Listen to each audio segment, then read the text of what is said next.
Born in 1968, Miles came from a poor village in China's Jilin province called Miles GUO. His parents worked hard to raise 8 boys. Miles was the 7th. Miles grew up knowing what it was like to be hungry and cold. During the Cultural Revolution, the whole country was in chaos, and Miles caught the urge to thrive rather than just survive. At 7, he was selling popsicles in the village. By 12, watches and jeans. At 13, he had his own steamed bun shop. And by 15, he was fixing and flipping motorcycles. Afterwards, Miles moved back to his roots in Shandong. As a teenager, Miles was the guy known for the best motorcycles around. In 1985, he met the woman who'd become his wife, and soon they started a family. During this time, Miles's youngest brother remained by his side. Miles's elder siblings found themselves in respectable professions as well, ranging from teaching to law enforcement and military service, accompanying him on their journey towards a gradually improving and happier life. But in 1989, everything changed. That year, China was in turmoil. Students took to the streets of Beijing, demanding democracy and freedom. Going to march. 10 minutes clear. Why? I think this is my duty. Feeling the pull to support the cause, Miles sold his motorcycle and gave all his cash to the student protesters. But the government wasn't just cracking down on the protesters. They went after anyone who supported them, including those who donated money. One day, in May 1989, Miles, his wife, 2 children, and his younger brother were gathering in Miles' office when 2 drunk cops barged in to arrest Miles. During the confrontation, the police fired 8 times. 2 bullets almost hit his wife, who was holding the baby, and 2 bullets hit his younger brother in the chest. That night, the police took Miles into custody while completely ignoring his brother. 2 days later, Miles's brother died in the hospital from the gunshot wound. Miles would end up being detained for 22 months in the Xingfeng Detention Center, a place that would forever change his life. In detention, Miles encountered many others who believed in the student movement and democracy. They were teachers, lawyers, writers, and young activists. Despite the lice, moldy food, and damp conditions, these brave people held on to their ideals. Miles watched as each of them were executed without any dignity. The sorrow of losing family, enduring unjust imprisonment, and spending 22 months in confinement, watching innocent, like-minded intellectual mentors put to a cruel death, ignited within Miles a new life purpose. The first thing Miles did upon his release was collect his brother's ashes from the crematorium. Miles's life was never the same from this moment. In the 1990s, following the new direction in China's policies, business opportunities could be found anywhere. With all his possessions confiscated from previous imprisonment, Miles had to start from scratch. His first gig involved carrying fuel savers by train from Beijing to Harbin, a job not for the faint-hearted. But it paid off. With the earnings and some new friends, he moved his family to Chengzhou. There, he co-founded a wooden furniture factory. During this period, Miles met Mr. He, who was introduced by his cellmate in Xingfeng Detention Center. Mr. He, a friend and mentor, is a seasoned Beijinger, much older than Miles, and comes from a family with a strong scholarly background. Mr. He was profoundly inspired by Miles's spirit and firmly believes that he is destined to make a significant impact. Before long, Mr. He introduced Miles to a relative who was living in Hong Kong, Ms. Xia Ping. A successful businesswoman herself, Ms. Xia believed Miles had a strong intuition about real estate and high-end hotels. Ms. Xia Ping arrived in Zhengzhou and invested in Miles's venture, the Yuda Hotel, marking Hunan Province's first 5-star hotel when Miles was only in his 20s. The Yuda Hotel soared to unprecedented success, marking a significant milestone in Miles's life. It transformed from a mere hotel into a landmark in Zhengzhou and across the Hunan Province. Along this path of success, as Miles expanded his network and met numerous businessmen and politicians, he never forgot the vow he made in front of his brother's urn. In 1998, Miles and his family moved to Beijing. By then, Miles had risen to become a wealthy magnate, owning multiple homes in the most exclusive parts of Beijing, driving the finest cars, and wearing the most luxurious clothes. His network across different circles kept expanding. Around 1998, he was already planning his next venture, the Pangu 7-star Hotel. Foreseeing that Beijing would have the opportunity to host the 2008 Olympic Games, Miles bought a piece of deserted land covered in weeds and situated far from the city center in a village that was soon to become the Olympic Village for the Games. Just as Miles had suspected, in 2001, Beijing secured the chance to host the upcoming Olympic Games. The Games of the 29th Olympiad in 2008 are awarded to the city of Beijing. A victory that sparked widespread celebration across the nation. Yet the path that this victory led to was filled with political struggles and obstacles. Over the course of several years, Miles managed to acquire land in Beijing's prestigious Huhai district. Here, he constructed a courtyard house as a gift for his mother's 70th birthday. This district is renowned for its historical significance, housing residences of former royalty and current elites.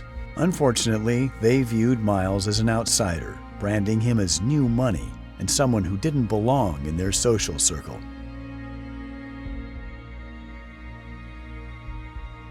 Pangu Hotel hit some major roadblocks right out of the gate. Construction was left hanging by Liu Zhuhua, who served as Beijing's deputy mayor and the brains behind the Olympic construction.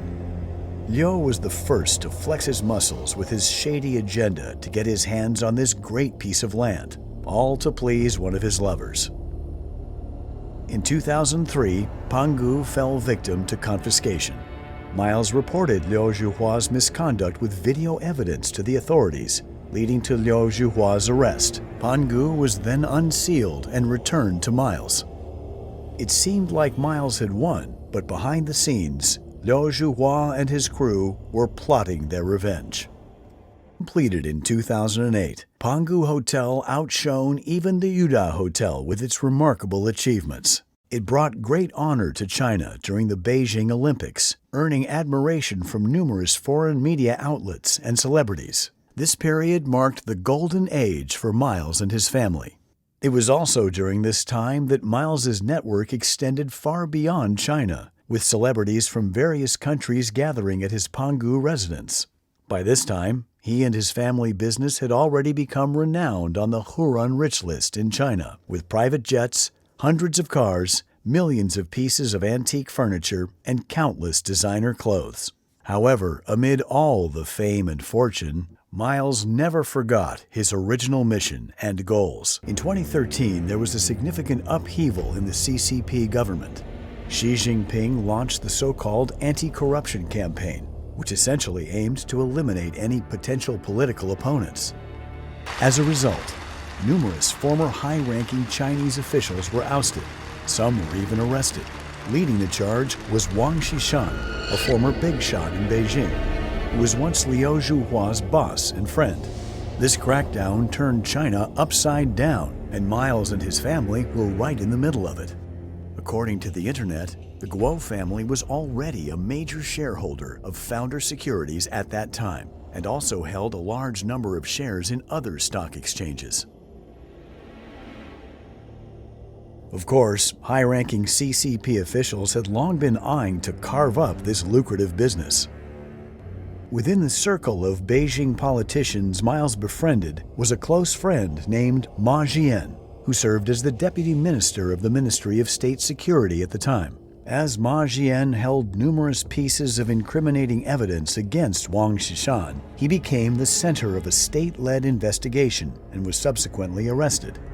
Wang Xishan suspected that Miles also held incriminating evidence against him.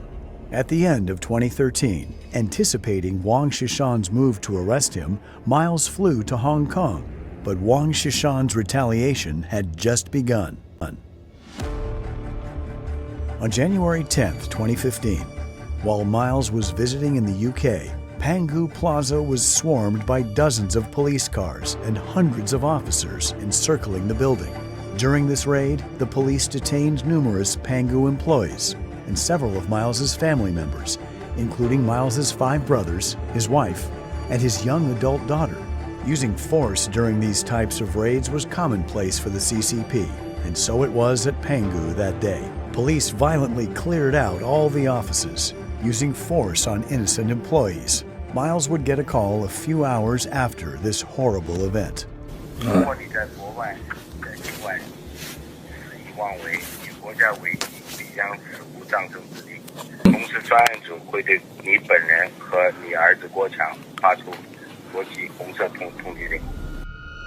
This man behind the call was Wu Jing, also known as Bruno Wu, a U.S. citizen holding an American passport, who navigated between the complexities of U.S.-China relations.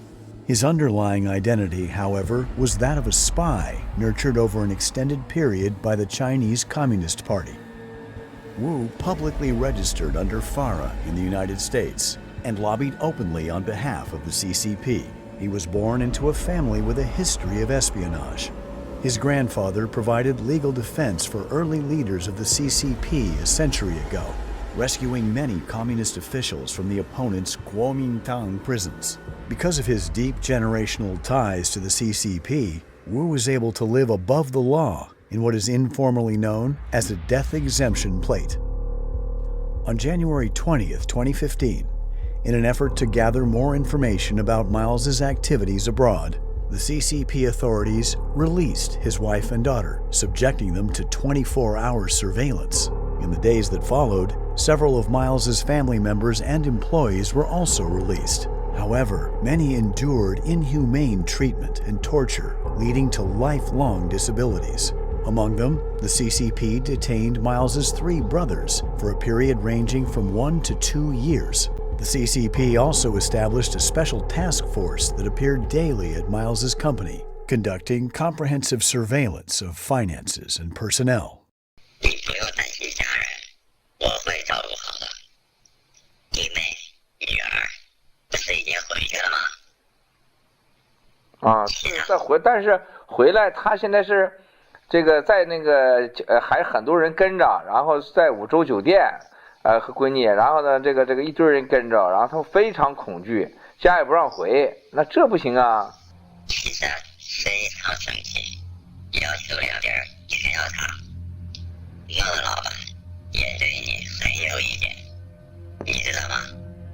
Even today, despite having complete control over all of Miles's domestic assets, the CCP has repeatedly attempted to lure him back to China. At the end of 2016, the Dalian task force arrested Miles's daughter and his brother once again, using this as leverage to compel Miles to return to China to cooperate with the CCP. Repeatedly using his family as leverage, the CCP drove Miles to the edge. Faced with such dire circumstances, Miles's options were limited to either submission or resistance. Miles understood deeply that compliance meant self-destruction, as the CCP consistently oppressed and exploited the people, never demonstrating any semblance of justice or fairness. The deep-seated resentment and anger that Miles had carried for decades finally erupted.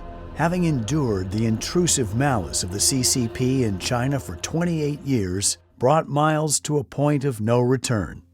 A pursuit of justice and freedom would expose the cowardice and shadow warfare of the CCP.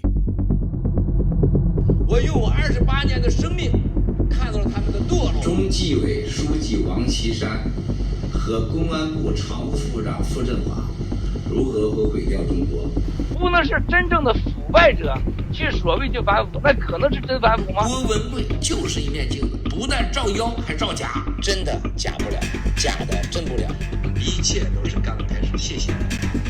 我不是什么神秘人。On January 26, 2017, Miles decided to sit in front of the camera. This marked his first ever public interview, making him the first Chinese individual to openly defy the Chinese Communist Party on camera and speak out against it. At this time, Miles's concerns extended beyond his family and career. He had abandoned all he had accomplished in the first half of his life and ventured onto a path that was both more difficult and more meaningful.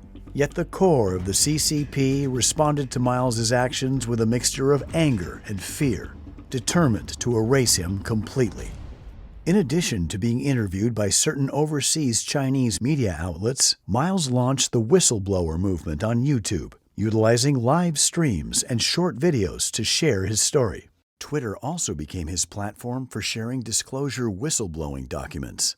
However, the CCP's efforts to suppress Miles had already reached the United States. In April 2017, his Twitter account faced its first temporary suspension, even though Miles had already amassed a considerable number of followers.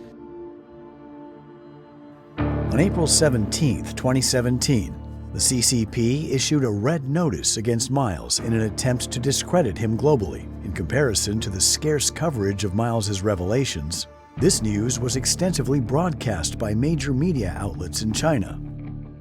2 days later, the Voice of America interview was abruptly terminated by the host due to Miles's attempt to disclose information about the Wang Xishan family and Hainan Airlines. This marked the first instance of a broadcast interruption since VOA began airing in 1942. The host verified in subsequent interviews that they had been instructed by senior CCP officials to abruptly terminate the program. A former senior CCP official, Liu Yanpeng, repeatedly sought to arrange another meeting with Miles in an attempt to achieve reconciliation. He tried to persuade Miles to cease his public revelations by appealing to his and Miles's personal relationship and emphasizing national security concerns. As a CCP representative, Liu Yanping also promised to release his family and employees. 这个郭美和他母亲他们娘俩就要到你这儿去团聚了。我们也营造点好的氛围。大家都冷静一下。你要敢跟我拍胸脯，说从5月3号，从明天开始，你就不发生了。我今天夜里边我不睡觉，我去一家一家去跑去，我也能保证明天开始，这边也什么声音都没有。 While it may seem like Liu was acting in good faith, this would prove to be the brewing of a deceitful scheme. In May 2017, Miles's family and Liu, along with CCP officials, flew from Beijing to New York. Little did Liu know that the scheme he and 3 other CCP operatives devised to secretly arrest Miles had already come under surveillance by the U.S. government. On May 24th, Liu and 3 other CCP operatives were stopped by the FBI on their way to Washington, where they were informed that they had violated U.S. laws. Despite the fact that the CCP was instructed not to meet Miles again and were given 48 hours to leave the United States, they did not comply. Liu contacted Miles and arranged to meet again the following day. Soon after their meeting, Liu hurriedly left for the airport. Upon their arrival at the airport, the FBI seized all of their electronic devices. The FBI also reached out to Miles to inquire about his situation. Due to the FBI's intervention, Miles's wife and daughter were able to remain in the United States. Unfortunately, Liu Yanping's departure did not mark the end of the CCP's activities. Another high-ranking CCP official, Sun Lijun, who was in Washington at the time, had a tactical conversation with Miles in yet another attempt to coerce Miles to return to China. 文贵兄啊，你还真的这次是误解我了。我来呢是美国司法部邀请的，主要就是来谈这个网络安全合作的。而且呢，我到了美国之后呢，已经跟他们谈了2轮了。 谈的也都不错。你也可以问他们，在谈的当中，包括 FBI 也在，我只字未提郭文贵3个字。 He lied. He was in New York and building up his connections for a new plan, lobbying for Miles's deportation. Pras Michel, a former member of the popular American hip-hop group The Fugees, has been convicted of more than 10 crimes by the District Court of Columbia, Washington, D.C. he was engaged in illicit lobbying for the CCP with his personal attorney Higginbotham, who was also holding a position as a senior congressional affairs official at the DOJ. He not only participated in the many attempts to deport Miles, earning millions, but also assisted Joe Low in money laundering activities in the United States. On May 8, 2017, Joe Low, Pras Michel, and Elliot Broidy, Deputy Finance Chairman of the Republican National Committee at the time, flew to Shenzhen together, where they spent the entire day in discussions with Sun Lijun, the then Vice Minister of Public Security, who had been waiting for them at the Four Seasons Hotel. In June 2017, Elliot Broidy sought the assistance of RNC's Finance Chairman Stephen Wynn to facilitate the deportation of Miles. Due to Miles's visa nearing expiration at the time, Broidy hoped that Wynn could help prevent Miles from obtaining a new visa. Wynn personally relayed information about Miles during a private dinner with President Trump at the White House. Wynn later informed Broidy that the State Department was examining the matter. However, Trump ended up shelving the deportation of Miles. Broidy received millions of dollars for his lobbying efforts during this campaign, while Steve Wynn secured a license for a casino in Macau.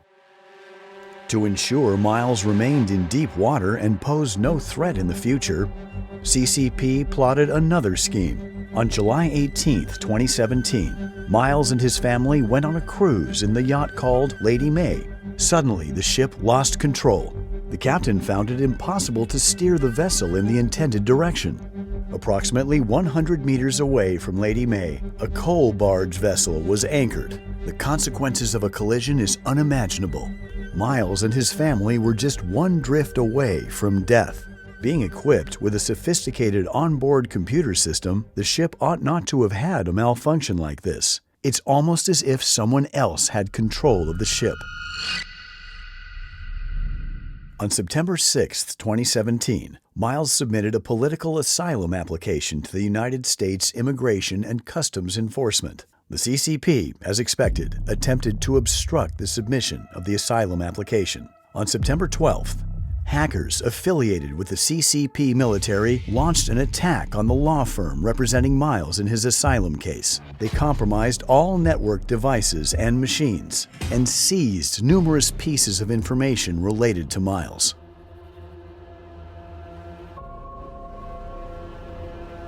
Despite everything that had happened, Miles's efforts to counter the Chinese Communist Party persisted. By this time, Miles had already gained significant influence.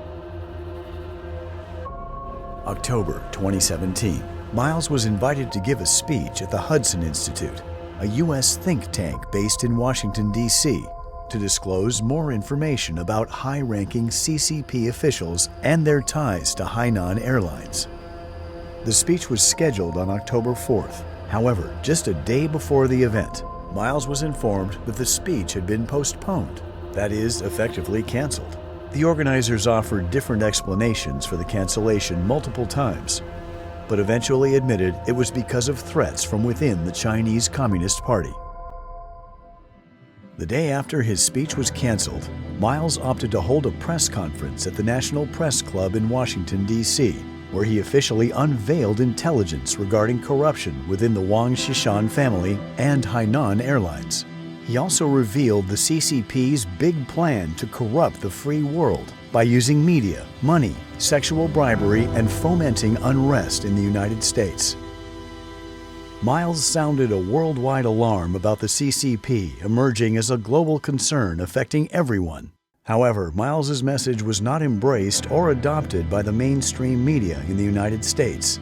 Instead, extensive negative coverage in American media outlets led to widespread bias against Miles. His Twitter account was permanently suspended on August 17, 2018. Is there any pressure from the Chinese government to block his account?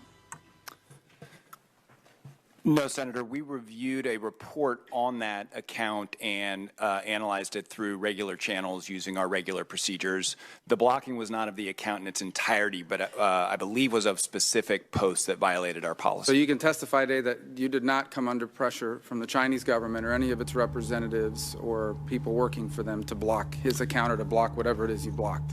I want to make sure I'm being precise and clear. We did receive a report from representatives of the Chinese government about the account. We analyzed that report as we would any other. Despite attempts to silence him, Miles's voice echoes, unaffected by the closure of social media accounts and rejection by mainstream journalism.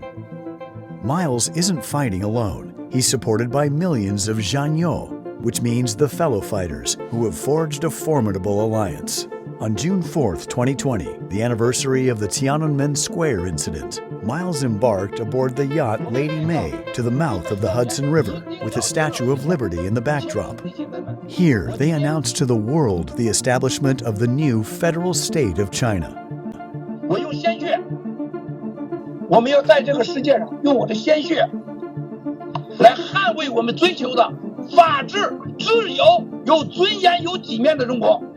This marked the realization of a long-held dream for every Jianyou, the fellow fighters. They finally had their own alliance, the new federal state of China.